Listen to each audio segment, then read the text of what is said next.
because of a circumstance. Like I've never had serious trauma in my life. I've never had a hard childhood. It just came on kind of out of nowhere. You know, I tried to do the right things, tried to work out, tried to eat healthy. Hello everyone, this is Ali Tarnishi, the host of One of Us podcast. Our podcast focuses on message of hope, story and journey of people who turn their struggle to success, their mess to a message. And one of us, it could be me, it could be you, it could be any one of us. The purpose of this show is to inspire and to motivate. If you are going through a hard time, if you are going to struggling right now, it's people who went through that and they went out of it. Don't give up, because half of the cure, half of the solution is admitting and accepting that something wrong and ask for help. And today, please help me welcome my friend Katie Doiron. Hello, Katie. How are you doing? Cheering for myself. Thank you for being with us today. Thank you for having me. You're I'm very excited to welcome. be here. Same here. So let's get to know Katie Doiron. Let's dive inside. Who is she? Katie Doiron? We're always seeing Katie Doiron like he's always happy, always like.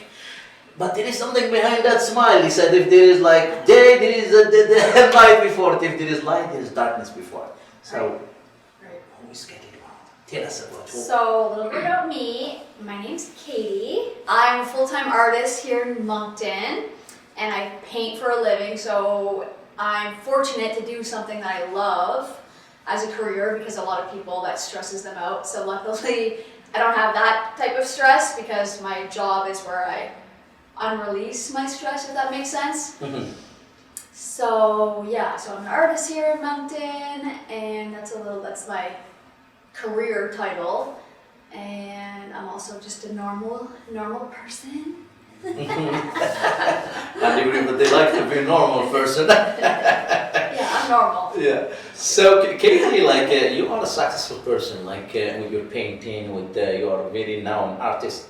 But tell us about like who is really Katie? Like, did you went through some hard time in your life or something? Like the reason I'm sharing Right. this is just like to see if like there is any struggle that you went through. And as I mentioned at the intro, like I want to talk about like mental illness, if there is Right. anything, or if there is anything that people would like to know, and how you achieve, or how you manage, or how you Right. you went through that. Okay, let's dive deeper. Mm-hmm. So yeah, like many people, I've had mental health struggles up and down. Mm-hmm. So I would say mostly in my early 20s is when I developed anxiety, which Mm-hmm. I feel like every second person almost has anxiety. Like Definitely. it's so common, and I think there's different degrees of it. Mm-hmm. So there's, anxiety that's hard for some people, and then there's anxiety where it like stops you from living your life or stops you from doing. So yeah. Mm-hmm. So yeah, I developed anxiety. I started going on my first medication at 21, so almost 10 years ago. Didn't want to do it, was completely opposed to it, but it was basically, I had to. I was starting to get like paranoid, and Mm-hmm. yeah, my anxiety is more random. Like it wasn't necessarily because of a circumstance. Like I've never had serious trauma in my life. I've never had a hard childhood. It just came on kind of out of nowhere. Mm-hmm. You know, I tried to do the right things, tried to work out, tried to eat healthy. Mm-hmm. And medication for me was a last resort. So I had to go on, went off. It took you a while, Katie, before you decide like to Yeah, take I medication. really didn't want to, but I was just, my anxiety, I would just hyper-focus on certain topics that were just Mm-hmm. unrelated. Like I wasn't even stressing about important things. It was just almost, I don't know, it's hard to explain. Mm-hmm. Like I would just worry about stupid things Mm-hmm. and hyper-focus on it. So that was mine. I think it was called generalized anxiety, because there's anxiety where it's like situational, like you went through a divorce or something happened and then Mhm. you're feeling bad. Mm-hmm. I never got depression, like I never felt sad. I was always, for me it was more just like anxious, like Ah, okay. Yeah. So that was like draining your energy and everything. yeah. So then I went off medication. I said, okay, went off. My doctor said, yeah, like we don't want to keep you on if you don't have to be on. And I was good for a long time. And during COVID, everyone's favorite year, 2020 hit, and I was like back. So then I started. It became worse, or it became. It came back basically. Oh, okay. Yeah. So yeah, it was good for a while, but we're more prone to anxiety or hyper focusing or just irrational thoughts. There was very like fear mongering time during COVID, and I think just for me, I work alone, live alone, so socializing is very important, and I never knew how important, but I'm a big extrovert. I love being with people. I'm with a different person every day. During COVID, they said, no, you're not allowed to be with people. So I started spiraling, basically, and it became so hard. I lost it. Just kidding. And that's, I think, everyone, like during the COVID, a lot of people, like, some people, like, really, if they have anxiety, it went to the top. People went to depression. People went through so many. People started drinking more. People started doing drugs more during that time. You'd see domestic violence went up. There were so many issues. Crime went up. For me, I don't drink. I don't smoke. I don't. So I wasn't doing that, but my anxiety manifested in just, I don't even know what happened. I just would have random panic attacks, and so then I started going to my parents a lot during that time, and I was trying to, be around people, and I was embarrassed about it, so I didn't want to tell my friends. I developed irrational fears and panic attacks, basically. Not too often, but when I did get them, I'd almost pass out. Oh, really? Wow. So hyperventilating, and during that time, I lost 20 pounds.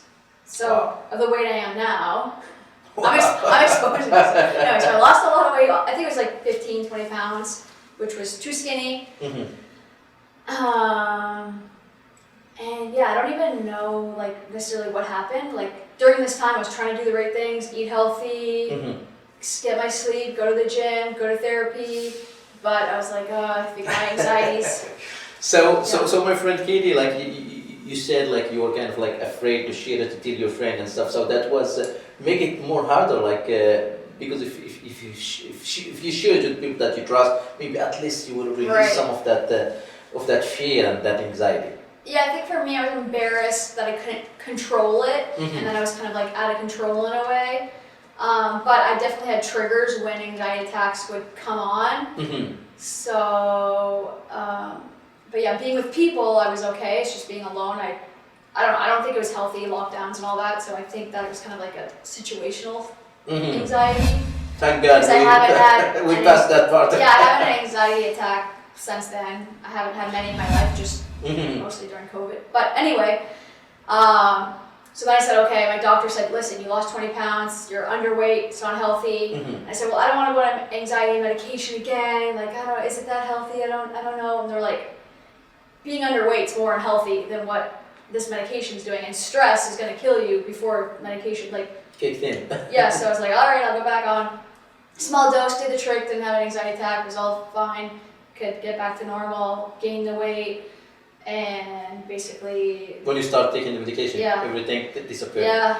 I don't want to like advertise like everybody go on meds. No. Like it's one is different. Like I said, it was a last resort. I was like, well, okay, if I take these vitamins, if I work out more, did the natural path thing. What if I did this? Okay, well, take these.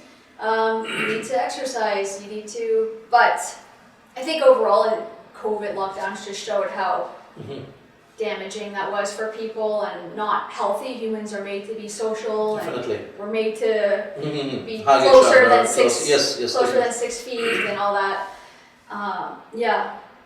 I almost wish I didn't follow those guidelines, but anyway, just kidding. But that's a very good point you shared there, Katie, because like it take courage to share your story. It take courage to talk about, and that's as I said, the purpose of the show. When people like to if you have something, share it with your doctor, share it with your friend, because you could hold it for long, and who knows, like it will come in a different way. So medication, if it's help, it help. Like if you have a headache, you take a medication for headache. Right, If you have right, stomach, right. so why not for other stuff, like especially something like psychological or something that has to Right. do with the anxiety or different thing.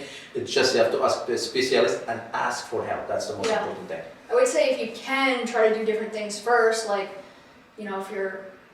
if you can, like, go to therapy, like I was doing that, I was doing all the right things. Again, as a last resort, but sometimes it is the best thing in that situation. But yeah, you don't have to live like that. You know Yes, what I mean? Like, definitely. If you don't have to, then why? And you notice a big difference, Katie, like since it helped you, like I mean in so many things, like those I'm disappear. so happy. Yeah, you still taking it now. Yeah, Okay. I'm still on drugs. So it is as I said, like it's part of probably just some chemicals, some stuff that need balance, and it's normal. A lot of people think, Right. oh, I can't talk about that. No, this. Well, now that You know what I mean? now that the whole COVID thing is over, I've been talking to my doctor to like lean off again, so I'll probably do that, and then should be good. But yeah, I mean, it's not for everybody. It was for me, so yeah. So that's the moment that Katie was struggling and was like in that big mess, Yeah. and Yeah. now it's move a little bit to how you turn that struggle to success. Now, Katie, everybody know who's Katie, like artist, and you're always involved in the community. You're always like involved in so many good causes and stuff like that. Tell us about Katie now, the successful person, like with your business, with all that stuff, Right. and how you turn that struggle to success. Well, the irony part is during the times I was having panic attacks, and I was actually, in terms of success, business-wise, had my best 2 years ever during COVID, because there was lockdown, everybody was doing home renos, Okay. and everybody was ordering art from me. I know businesses either did really well or really bad. Yes. For me, it was like the best 2 years ever. So in terms of success financially, I was doing my best ever. During those 2 years. Yeah, but I was still struggling, having panic attacks. But when I painted, I never had anxiety. Okay. So I kind of worked a little bit too much to almost. So that was almost your therapy. Yeah, I mean everyone tries to fight their anxiety, depression, whatever, in a different way. Whether it's shopping, drinking, overworking. For me, it was overworking. That's how it. Yeah, so I was working a lot, which. Anyway, but yeah, so, however, even though my business is still the same, it's probably slower in terms of success, just because I'm not painting as much, I don't care as much. Not that I don't care as much about art, but I'm not like, oh, I have to make 7 paintings a week. Now I'm okay with making 4 a week. Like, I'm still quite busy, but I value friendship, family, being around people a lot more than ever. And to me, that's success. So it's not just, business success. So mentally, I'm a lot more successful. I'm very happy. And I realized during COVID, during lockdowns, how dangerous it is to isolate yourself and be away from people. And, some people say, oh, well, I'm an introvert. I don't need interaction as much. But I think everybody, introvert, extrovert, they need human connection. It is healthy. That's how humans are designed. So I think it really put things in perspective. Like COVID made me realize how much my mental health relies on being with people. So yeah, I definitely put that on the top of the list now. So success, business, yes, I'm doing fine, but success mentally, to me, that's like number one. Yeah. So yes, COVID taught us a lot of stuff, Katie, and definitely we realized that we learned a lot of stuff about ourselves. And definitely you learn a lot of stuff, how to balance, how to read the trigger, how to see thing coming before it happened, and that's what we call resiliency. And my friend, like I know you develop good skills, good tools, good emotional fitness tools how you deal with anxiety, how you deal with stuff, and can you share with us some of the good stuff that that's helped me that helped you cope with right. stuff? So I think number one, I'm blessed, I'm lucky in a way that I do have a good support system, a good family. I feel like I do feel for people that don't have that, because I do think it is a lot harder. Like for me, my family's very open with talking about mental health, and my family's always there for me, and so I'm very thankful, and I do think that's a big reason why I am the way I am, and why I can bounce back after issues. So having a good support system, number one, talking to people, making sure you have a safe people to talk to. If you have the resources, if you have the finances to see therapy, I definitely recommend that. I think that's good. They could see things that you might not be able to, and figure out things about your own personality. So yeah, resources, family, medication if you can, or if your doctor advises. It's not necessarily my first recommendation. Being healthy physically, so going to the gym, if you're feeling sad but you are on the couch 5 hours a day, maybe change that up, try it.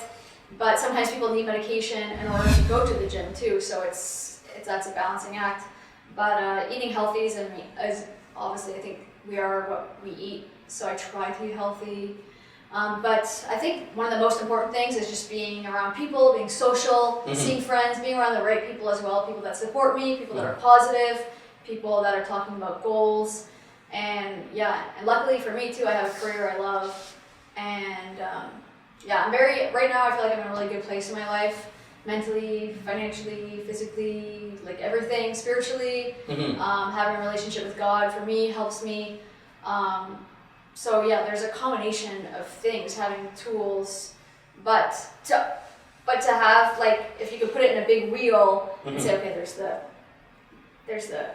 a lot of people will check, they'll say, okay, I'm doing great at work, like financially, I'm doing, it's high, like I just got promoted again, and in my family, my family loves me, everything's going perfect, but then sometimes our mental health, that section, they seem to neglect because they're like, well, everything else is good. So I feel like it's good to have that balancing act to make sure that all your cups are full. Yeah. So just to check in. Sometimes people, go to therapy when it's too late. When it's like, I'm in a depression. It's like, okay, well, what got you there? So to check in on yourself and Okay, that's a good tips, because always check and always the balance, and as this is like a message of hope here from from Katie, because a lot of people they have the social anxiety, and that's a big thing as well. A lot of people they are scared to go out.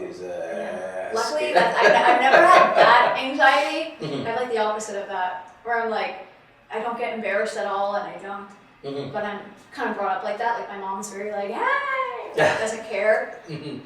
But socially. But I also my therapist taught me that whatever your anxiety is, if you're scared of stepping out of your house, or if you're scared of whatever your anxiety is, to face it. So I had to do exercises and say, okay, well, do a little bit each time, that whatever your fear is, to face it, or else you're going to teach your brain that the fear is real and you should avoid it, and I feel like that can make it worse too. So there's a combination of, yes, you need help, you need to see a therapist, you need to go on medication, you need to work out, but there is a little bit of you have to push yourself too. I have to push myself to face my fears too. You can't just say, oh, well, I'm mentally ill, I can't do anything. I feel like you can't baby it too much. And that's but then you also can't say, oh, well, you don't have mental illness is fake. There's the Yes, and that's a good point. You have to do the work too. The person have to admit that there is something wrong, and they have to admit that if you go to see a therapy or see a counselor, and you're in your mind saying, that's not going to help, and so you're just wasting your time, what I mean? So you have to admit that there is something wrong, and you have to admit that they need help, and you have to do the work, because you could get medication and you take it and it won't help. So many people too, they're like, oh, I don't have mental illness, I don't have anxiety, everybody has anxiety these days, and not me, but they get loaded every weekend, they're drinking every day after work. So that's almost like escape from reality. They think they don't have, but it's like, well, maybe if you didn't do those things, maybe you wouldn't be able to cope. Or, oh, well, I don't have mental illness, but I do have a shopping addiction. Or I don't have mental illness, but I'm a chronic, I use drugs every single day. There's different, I think there's more people that have it that don't even realize, and they're escaping it with something. or different things that just Yeah. like to kind of like Yeah, I feel like it's going to manifest itself if you don't address it in a Mhm. negative, typically negative way, like aggression towards people, or Mm-hmm. because men sometimes, like women, often are more going to their anxious mode. Mm-hmm. Not always, but typically. And then men sometimes will lash out at their family or bosses or whatever, but they could be just, that's how they're managing their stress. Okay, okay. So it is, yeah, definitely. It's just like you have to find if you if you find like I think the moment you know yourself is when you sit with yourself home and you see that's like if you can face yourself, you can see yourself in the mirror and all those Right. things. It's probably you will see that maybe if you are wrong, Yeah. people are trying to. We all have something, no one's perfect. No, one's- definitely. And some people that even preach like, oh, I have it all I'll figure it out. together. It's like everybody's struggling a little bit. It's just how much you're struggling. And, Mhm. you know what I mean? Like some people are better at putting on an act, but Definitely. yeah. Definitely, and it's just like sometimes like the social media, society, Right. and all that. How I look, how do I impress, how I make people like me, and all those pressure people put it on themselves, and that's how like all this anxiety and the stress is all built up. The first thing you have to impress yourself. First thing you have to like yourself, and the rest come after. Because when you are confident and you have the courage and deal with who you are, I think Yeah. that's when you will. And then you can help people the best too. Like Mhm. sometimes people are, like they're people pleasers, or they want to help so much, or they're caretakers and they want to do the right thing all the time. But you're going to be your best self when you're taking care of yourself. Definitely. And then you could really, Mhm. yeah. What about you? Do you have any tips for the public to cope with mental illness or something? Am I allowed to ask you a question? Definitely, Okay. yes.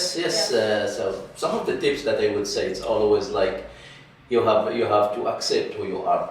That's I think what I suggest because when you Yeah. accept who you are. I feel like that's hard though, to look at yourself. and- Yes, yeah. Everyone's like, ah. Because a lot of people try to be somebody who they are not. Like try to be a copy, and we are created original. Why I try to be a copy? Right. And people always go for the original, not the copy. It might sound like corny, but I think a lot of people like they see some celebrity, they see so many people that they want to be those people, but you are not those people. You know what I mean? Yeah. I think that's some of the anxiety that people Yeah, true. the grow with, and just accept who you are, be present, and ask for help, and take time for yourself, and just admit if you have something wrong or something. Admit that I have something wrong, and ask for help. Yeah. And I think another big thing, not to cut you off there, but not a few people in my life, didn't really know them super well, but some have taken their own lives. Some have gone into really, really bad depressive episodes.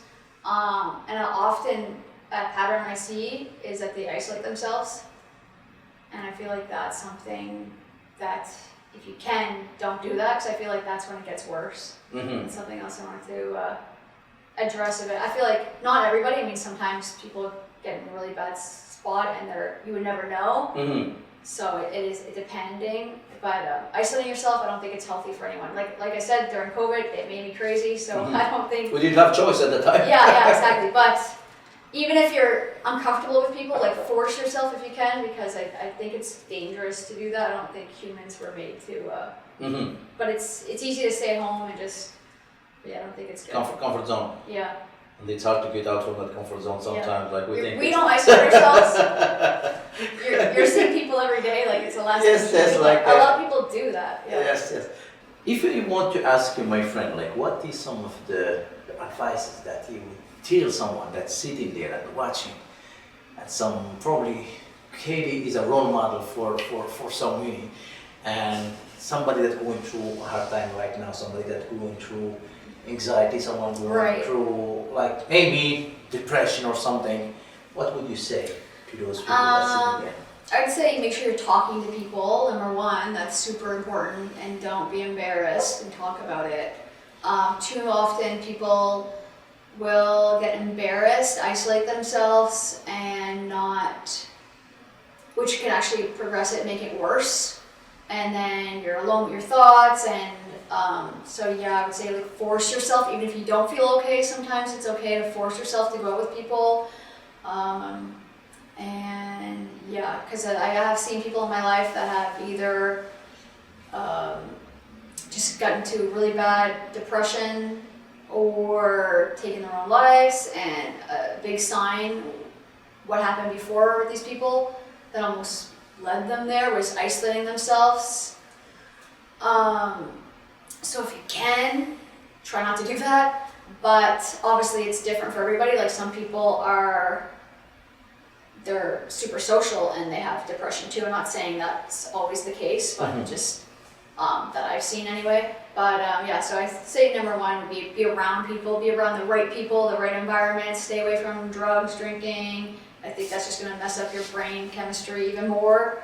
A lot of people think that's gonna make it better, drowning themselves with alcohol, but I think there's many studies that show that's like the opposite effect. If you're going through severe mental illness, drinking is probably not the number one thing you should be doing. You can ask a doctor about that, but Definitely, yeah. And for our community and for our city and our province, what do you think? Do you think we talk enough about mental illness? Do you think we need to talk more? Do you think we need maybe to address this a little bit more? Yeah, I think there is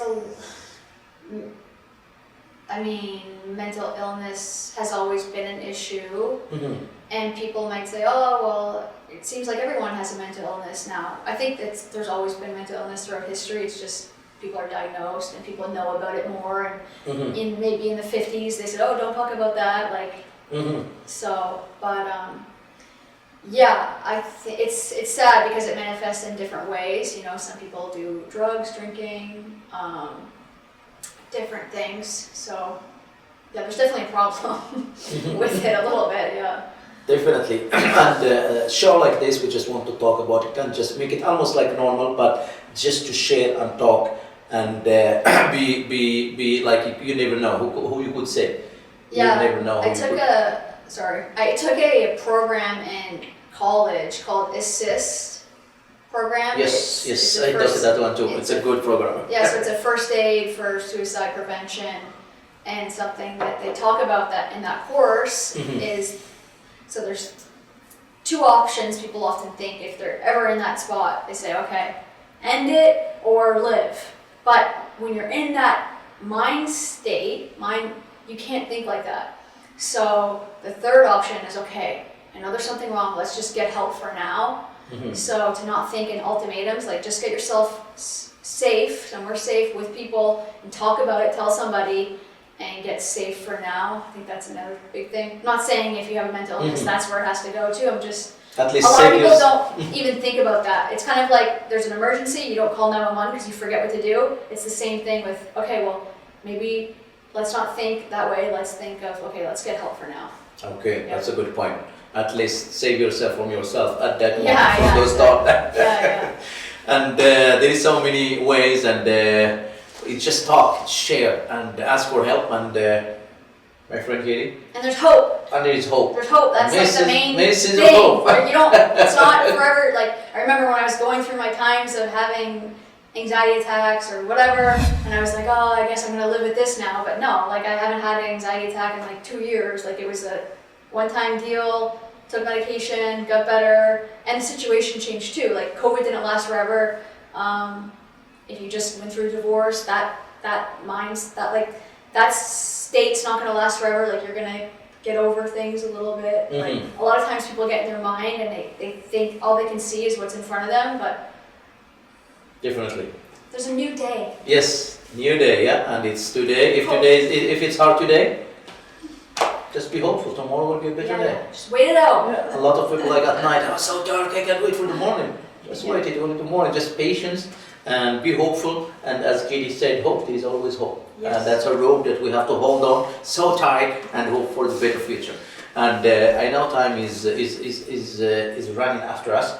And I know our episode is coming to an end. I want to thank you, Katie, for being courageous and you open up and sharing those great tips. I want to thank you as well, guys, for watching. And one of us, as I said, it could be me, could be you, could be any one of us. Each one take a different path, but we have to be all there for each other and ask for help and look for triggers sometimes, because those triggers is our indication that something is going to go wrong, and the third option, as you said, just either take it or at the program assist, Get help for get now. help for now, Yeah, and then we'll get yeah, better. yeah, yeah. Thank you very much, Katie. Thank you for having me. Thank you, it's always a Appreciate pleasure. it. Thank you, everyone, and see you for the next episode with another guest for one of us. Thank you. Awesome.